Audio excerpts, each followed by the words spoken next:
बोलिए चिंतामणि पार्श्वनाथ भगवान की। जो बोलिए वर्तमान शासनायक महावीर भगवान की। 2400 तीर्थंकर भगवान की।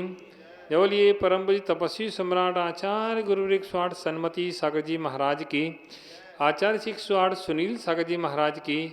द्वादशांग जिनवाणी माता की।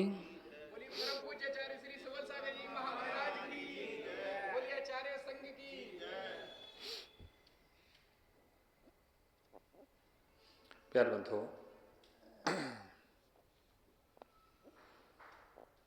देह की शुचिता आत्मा की शुचिता नहीं है। देह की शुचिता आत्मा की शुचिता नहीं है। देह की शुचिता देह की है, आत्मा की शुचिता आत्मा की है। जिसने देह की शुचिता पर ही अपना ध्यान केंद्रित किया है, उसकी आत्मा की शुचिता कभी हो नहीं सकती। जिसने आत्मा की शुचिता का पर ध्यान केंद्रित किया है, उसकी आत्मा की शुचिता भी होगी और देह की भी शुचिता परंपरा से होगी। जो केवल देह पर ही अपना ध्यान केंद्रित किए हैं, देह को ही जो मुख्य मान रहा है, उसके लिए आचार्यों ने कहा कि वह बहिरात्मा है। वह बहिरात्मा है, उसकी दृष्टि बाह्य है। और जो बहिरात्मा है वह कभी अपना और दूसरों का कल्याण नहीं कर सकता। जो व्यक्ति इन सब चीजों से परे है, एक अपनी चेतन आत्मा को जानता है, एक अपनी चेतन आत्मा को समझता है और चेतन आत्मा को समझ करके उस चेतन आत्मा पर ही अपनी दृष्टि को केंद्रित करता है, तो वह स्वयं संसार से पार होता है और दूसरों को भी संसार से पार करता है।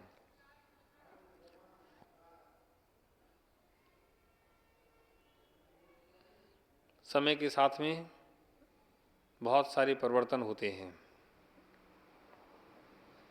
और उन परिवर्तनों को देखकर भी किसी की दृष्टि वैराग्य में भर जाती है और किसी की दृष्टि उस वैराग्य में नहीं भर पाती।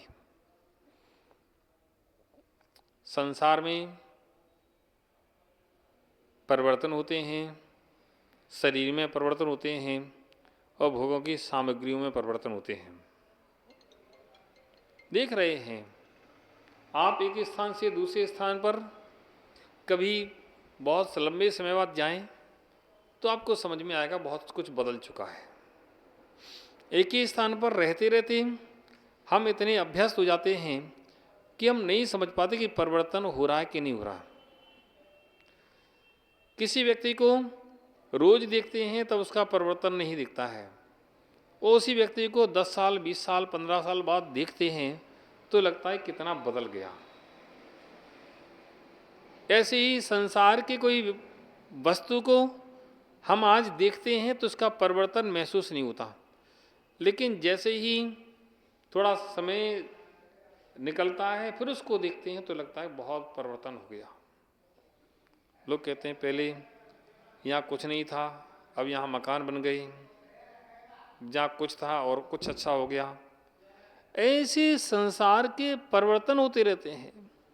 देह पहले बच्चे रूप में थी, फिर जवान हो गई, धीरे धीरे वृद्ध हो गई। ऐसे ये परिवर्तन संसार में चलते रहते हैं। ऐसी भोगों की सामग्री में पहले आदमी बढ़िया मोटा खाता था, मोटा पहनता था, आज परिवर्तन हो गया। आज रोटी कद्दू नहीं चाहिए, आज तो चाउमीन बर्गर और पिज्जा, क्या ये सब परिवर्तन है। और ऐसा परिवर्तन कोई नया नहीं है, कोई नया नहीं है। अनादिकाल से परिवर्तन हो रहे हैं, लेकिन इन होते हुए परिवर्तनों को कोई तो समझ लेता है और कोई नहीं समझता। इन होते हुए परिवर्तनों में कोई तो अपने आप को वैराग्य दृष्टि से देख लेता है और कोई संसार की राग दृष्टि से ही देखता है। मकान पहले बना था, तुमने तोड़ दिया, दोबारा बना लिया, तुम्हारा मकान बन गया। अब तुमको अच्छा लगने लगा कि हमारा नया सुंदर मकान बन गया। कितने दिन के लिए? कितने दिन के लिए बताओ सोधी भाई?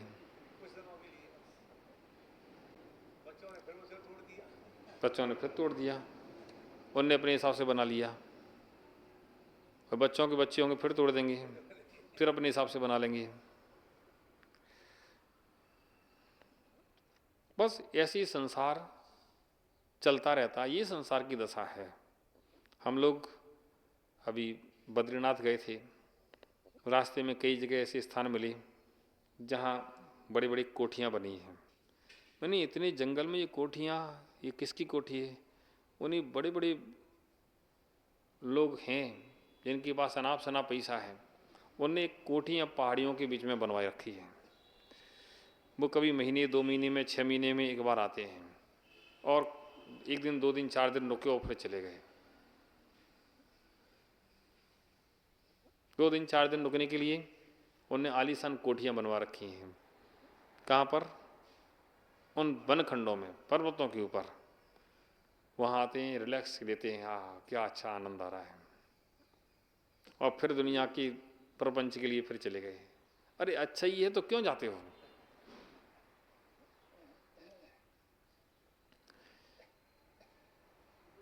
सत्य यह है कि हम लोग सत्य को जानते भी हैं लेकिन उसको स्वीकार नहीं कर पाते। समझते हैं कि ये सब प्राकृतिक चीज़ ही अच्छी है, जो बनावटी है वह अच्छा नहीं है। कितना भी बना दिया जाए, बनने के बाद वह कल फिर बिगड़ता है, जो आज बनाए कल फिर बिगड़ता है, लेकिन फिर भी हम उन्हीं को अच्छा मानते हैं। और ऐसे ही संसार में हम आगे बढ़ने का प्रयास करते हैं। प्यारे बंधुओं, ऐसे संसार में बढ़ने का प्रयास कितना भी व्यक्ति कर ले, लेकिन कोई एक कदम भी आगे नहीं बढ़ता, और जितना जितना बढ़ रहा है वो पीछे ही हट रहा है। जितना संसार में आगे बढ़े हैं उतना मोक्ष से पीछे हटे हैं, और जितना मोक्ष में आगे बढ़े हैं उतने संसार से पीछे हटे हैं। ऐसे संसार में संसार से भोगों से जब तक हमारी विरक्ति नहीं होगी, जब तक हम उसके स्वरूप को नहीं समझेंगे, तब तक हमारा कल्याण होने वाला नहीं है। हम जैसे बहुत लोग आ चुके, बहुत लोग जा चुके, बस सबने संसार बढ़ाया है और कुछ नहीं किया है। हमसे पहले जो हमारे पिताजी थे उनने भी वही काम किया, हमारे पिताजी के पिताजी पहले थे उनने भी, बस यही क्रम चल रहा है। और ये क्रम जब तक चलता रहेगा तब तक हमारा आत्मा का हित होने वाला नहीं है। इन सब के बीच में, इन सबको करते हुए भी हमें विचार करना चाहिए कि हमारा आत्मा का हित कैसे हो, हमारी आत्मा की जागृति कैसे हो। कर लिया, मिला क्या? बताओ सोदी भाई, कितने साल के हो गए? 66 के हो गए। आज 66 पूरे हो गए, अब 67 में लग गए। आज तुम्हारा जन्मदिन है। वाह, नियोग है ये भी कि हम ऐसे दिन बैठे तुम्हारे सामने, या तुम बैठो ऐसे दिन हमारे सामने। 66 साल किसे कहते हैं पता है? 66 साल सोचो, 66 साल निकल गए, पता चले क्या? नहीं चले, ऐसे ही निकल जाते हैं। 66 साल में क्या खोया क्या पाया बताओ? सब खोया पाया। इस बात का ज्ञान है? ओह, धन्य हो कि 66 साल में खोए खोया पाया क्या है। तो बस यही समझ लो कि इन 66 साल में जो खोया है वो आगे और भी खोना है क्या?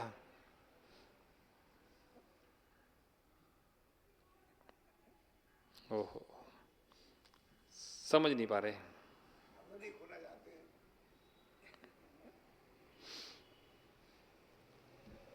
इस देह की मित्रता तुम्हारे आत्मा का हित नहीं कर सकती। इस देह का सदुपयोग ही तुम्हारे आत्मा का हित कर सकता है। इस देह का लालन पालन तुम्हारी आत्मा का हित नहीं कर सकता है। समय के साथ में देना, लेकिन इसकी उपयोगिता समझ करके इसका उपयोग कर लेना, यही बुद्धिमानी का काम है। अगर हमने समय के साथ में इस देह की विचित्रता को नहीं समझा, देह की उपयोगिता को नहीं समझा और हम ऐसे ही लगे रहे तो हमारा सारा जीवन लगे ले निकल जाएगा और एक अंश भी हमको लाभ नहीं मिल पाएगा। देह है, विनश्वर है, आज है, कल कितने समय तक रहेगी इसका भरोसा नहीं है। इस बात का चिंतन करते हुए, विचार करते हुए मुझे ऐसा सोचना चाहिए कि नहीं, हमें इस देह के हित में ही नहीं सोचना है, आत्मा के हित में सोचना है। शरीर एक नौकर की तरह है। किसकी तरह? जैसे नौकर के लिए हम वेतन देते हैं और नौकर हमारा काम करता है, ऐसे ही कोई व्यक्ति ऐसा विचार करके कि हम ये हमारा नौकर है, हमें इससे काम लेना है, तो शायद वह कुछ कर जाएगा। दुकान पर बेटा नौकर लगा है। अगर ग्राहक आए, वो सोए कम बैठ करके कि मुझे नींद आ रही है, मुझे सोना है, तो क्या कहोगे? उठाओगे कि नहीं भाई, दुकानदारी समय कब शाम को सोना। और नहीं माने तो, और 2-4 दिन ऐसे ही करे तो 5वें दिन कहोगे कि बेटा तुम्हें सोना है तो घर जाओ, आराम से सो, जब नींद पूरी हो जाए तब आ जाना, है ना। तुम्हारे भरोसे हम बैठे और तुम सो रहे हो। अब इससे बोलो कि बेटा ज़्यादा तुम्हें नींद सता रही है, ज़्यादा प्रमाद सता रहा है, ज़्यादा दुनिया में दारी में तुम्हें सुख भोगने का आनंद आ रहा है, तो भोग लिया, अब क्या है? भोग लिया, अब क्या है? अब तो काम करो। अरे आत्मा का हित करो। हमने इसको किराया दे के लिया है। कैसे लिया है? क्यों बेटा बताओ, कितना किराया दिया है? ओ क्या बात है, अनंत जन्मों की आहुति दी है। उत्तम कुल, उत्तम शरीर, ये सब अनंत जन्मों की आहुति देने के बाद मिलता है। अनंत जन्मों की आहुति दी है। अब सोचो, अनंत जन्मों की आहुति देने के बाद ये देह मिली है, और ऐसे ही खो जाए तो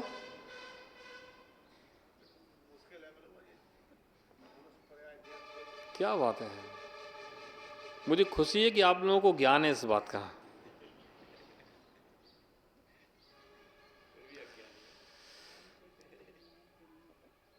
सुनील भाई सुन रहे हो? हाँ, अनंत जन्मों की आहुति देने के बाद कितने जन्म लग गए, कितने जन्मों के बाद तब जाकर के हमको इस देह का समागम मिल पाया है। इस कुल का उत्तम कुल, निरोगी शरीर, सब कुछ मिला है। ये हमारा पुण्य का उदय है। बेटा तुम क्या को फंस गए? फंसने लायक नहीं थे तुम।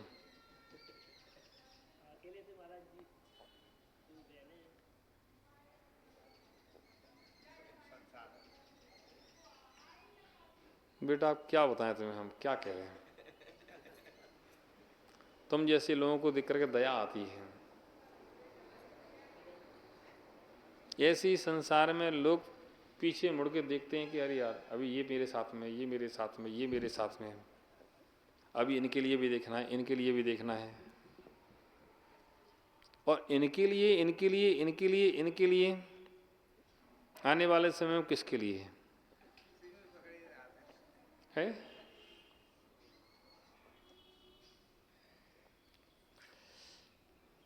इस मनुष्य पर्याय जो कीमत जिसकी करोड़ों स्वर्ण मुद्रा देने के बाद भी जो दोबारा नहीं मिलती है, ऐसी मनुष्य देह तुम्हें मिल गई है, और इस मनुष्य देह को प्राप्त करके भी हम लोग इसके उपयोग को नहीं समझ पाए, तो ये हमारा बहुत बड़ा दुर्भाग्य ही समझना चाहिए।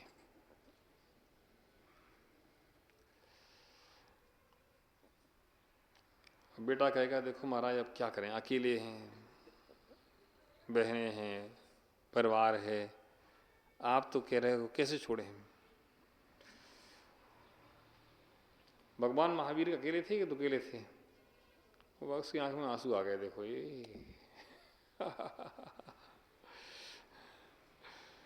तुम रुला थोड़ी रहे हैं, है ना? चलो अंदर से सत्य का बोध तो हुआ है। ऐसा नहीं लग रहा कि महाराज बुरी बुरी कह रहे हैं? क्या करूं? सत्य का बोध हो जाए बस। सत्य का बोध होने के बाद व्यक्ति के लिए समझ में आता कि वास्तव में क्या करना चाहिए, क्योंकि संसार की व्यवस्थाओं को करते करते हमारे अनंत भव बीत गए, अनंत भव, और संसार की व्यवस्था आज तक हमने बना नहीं पाई। हम लोग तो दुनिया में घूमते हैं, समझ में आता है कहाँ क्या है। एक स्थान पर हम लोग थे, ठहरे थे, सुबह के 4 बजे लगभग उस कमरे में अचानक आवाज आई, चिड़िया के बच्चे की चहकने की आवाज आई। अरे चिड़िया का बच्चा, थोड़ी देर बाद ची ची ची ची ऐसे शब्द हो रहे थे। वो देखिए, फिर कोने में देखा, कोने में बच्चे, छोटे छोटे बच्चे जो अभी चल नहीं पाते, उड़ नहीं पाते, ऐसे बैठे हैं। चिड़िया भी बैठी है वहाँ। तो चिड़िया थोड़ी देर बाद उड़ी, एक छोटा सा रास्ता था उससे बाहर गई, और बाहर जाकर के थोड़ी देर बाद आई और अपने बच्चों के पास आई। बच्चों ने मुख किया, खोला, उसने बच्चों के मुख में दाना डाल दिया। बच्चों के मुख में उस चिड़िया ने दाना डाल दिया। फिर थोड़ी देर फिर उड़ के गई, फिर लेके आई दाना, फिर बच्चों के मुख में डाल दिया। मैं सामयिक कर रहा था, उस मेरी सामयिक बस इसी में चली गई पूरी। मैं देखता रहा कि हो क्या रहा है। और जैसे चिड़िया आती, बच्चे तुरंत खड़े हो जाते, वो चू चू ची ची ची ची, और चिड़िया मुख में डालना डाल देती है। मैं सोच रहा था कि संसार की यही दशा है। हर माता पिता अपने बच्चों के भरण पोषण की चिंता करते हैं, पहले परिवार बसाते, फिर भरण पोषण की चिंता करते हैं, भरण पोषण करते हैं, और करते करते एक समय ऐसा आता है कि वो अपने इस संसार से विदा हो लेते हैं। ऐसे ही करते करते सबके जीवन निकल जाते हैं। दादा परदादा सब तो चले गए हैं, हम देख रहे हैं, हमारे देखते देखते सब जा रहे हैं, आ रहे हैं, देख रहे हैं, और हम भी उसी लाइन में लगे हैं। अगर उस लाइन का हमने परिवर्तन नहीं कर पाया तो हमने इस मनुष्य पर्याय को प्राप्त करके भी किया क्या? अगर लाइन में परिवर्तन किया है, कुछ बदला है, तो कुछ किया है, और नहीं बदला तो हम जैसे लाखों आए और लाखों चले गए, अनंतों आए अनंतों चले गए, क्या मतलब है? इस देह की असारता को समझना पड़ेगा, आत्मा की कीमत को समझना पड़ेगा। जब तक आत्मा की कीमत को नहीं समझेंगे, देह की असारता को नहीं समझेंगे, तब तक समझा या ना समझा सब हमारे लिए व्यर्थ हो गया, बेकार हो गया। बंधुओं, एक एक पल कीमती है। जिसको समझ में आता है वह यही समझ लेता है। बैठ जाओ। और जिसको समझ में नहीं आता वह नहीं समझ पाता। बस दृष्टि है समझने की, समझने की दृष्टि हमें बनाना चाहिए। एक राजा बैठे बैठे बादलों को देख रहा था। अचानक उसने देखा कि कितना सुंदर बादलों का एक आकार बना है, एक महल सा बन गया। उसने विचार किया, ओह कितना सुंदर महल आकाश में बना हुआ है, ऐसा ही मैं महल बनवाऊंगा। और उसने कहा कि जल्दी से लाओ कलम, इसके अपने मंत्री से कहा जल्दी से बनाओ, इसको नक्शा बना लो। जब तक मंत्री ने कलम मंगाई, कागज मंगाया, तब तक बिखर गया। इतनी देर हुई कि इतना सुंदर महल बना था, वो एक क्षण में बिखर गया। और जैसे ही राजा ने देखा, ओहो ये बिखर गया, ऐसे ये भी बिखर जाएगा और ये भी बिखर जाएगा, ये बिखर गया ऐसे ये भी और ये भी सब बिखर जाएगा, कुछ भी रहने वाला नहीं है। ये नहीं हो सकता। एक क्षण में छोड़ दिया। ऐसे आगम में कई दृष्टांत मिलते हैं, उनको पढ़ के लगता है कि संसार में है क्या। एक राजा अपनी रानी के साथ बैठा था, रानी श्रृंगार कर रही थी, दर्पण में चेहरा देख रही थी। और अचानक उस रानी ने मुनराज को देख लिया। मुनराज की आने की सूचना मिल गई। राजा रानी के साथ में हास्य विनोद कर रहे थे। मुनराज की सूचना मिलते ही, राजा धर्मात्मा था, राजा ने कहा अभी मैं मुनराज को आहार दे के आता हूं। मुनराज को आहार दे के आता हूं, इतना उसने भाव किया। और रानी से कहा कि अभी मैं आता हूं। रानी ने रोका भी कि कहाँ जाते हुए, बैठो। नहीं, मैं रुकने वाला नहीं, मुझे जाना है। वो चला गया आहार देने के लिए। वह रानी कोसती रही कि कौन से मुनराज आ गए हैं, हमारे अच्छा हास्य विनोद चल रहा था और सब रंग में भंग पड़ गया। राजा आहार दे रहा था और राजा ने आहार दिया, आहार देकर लौट करके आया तो जो रानी सुंदरता जिसकी थी, वह सुंदरता पूरी नष्ट हो गई और रानी के शरीर में इतने समय में ही कोढ़ निकल आया। पूरा शरीर गलित कुष्ठ से सहित हो गया। ओह, घंटे 2 घंटे में ही परिवर्तन हो गया। राजा देखता है कि मेरी रानी ऐसी तो थी नहीं, ये कैसे हुआ। उधर मुनराज का निंदा का भाव आया, परिणाम कलुषित हुए, श्रृंगार जो चल रहा था वो श्रृंगार सारा धरा रह गया, सारे शरीर में गलत कुष्ठ फूट गया। एक क्षण में जीवन का परिवर्तन होता है, पता नहीं चलता कब जीवन का परिवर्तन हो जाए, कब जीवन बदल जाए। ओहो, सोचो अब काय का श्रृंगार, अब क्या सजाओगे। जिसको सजा रहे थे वह तो बहरा है, गलत कुष्ठ हो गया, गल गया वो तो। अब क्या सजाओगे, किसको श्रृंगार, किसको संभालोगे।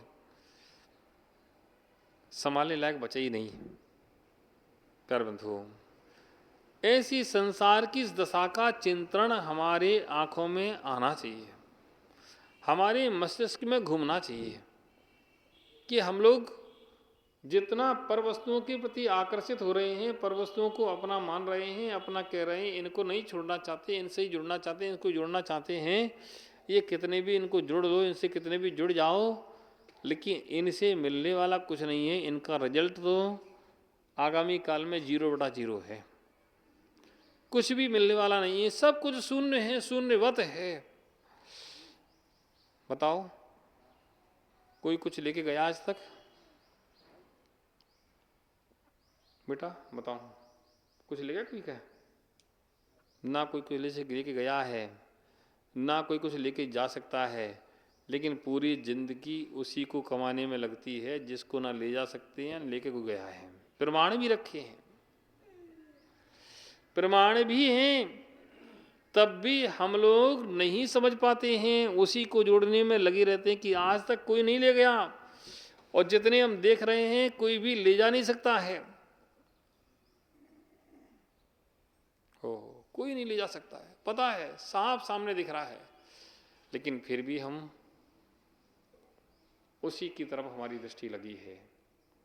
प्यारे बंधुओं, हम जब दृष्टि बदलेंगे तो हमारी सृष्टि बदलेगी, और जब तक हम दृष्टि नहीं बदलेंगे तब तक सृष्टि नहीं बदलेगी।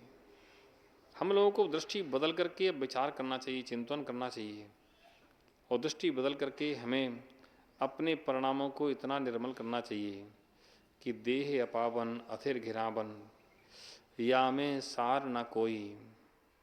देह अपावन अथिर घिरावन, या में सार न कोई।